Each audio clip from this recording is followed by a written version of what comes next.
The distraction serves no one. You told my daughter that Reardon would be there for Henry, that the community was steadfast. I did. But Henry's life has been ripped apart. If ever an overpriced, self-important, full-of-shit school needed to step up... This is coming from the board. They feel we need to create distance between Reardon and all the ugliness. I cannot exalt your grandson's needs at the expense of the schools writ large. Well, I can.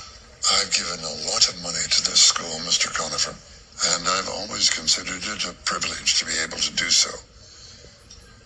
But make no mistake, I am a cocksucker, and I don't mean that in the sense of gay belittlement as it's currently come to be interpreted.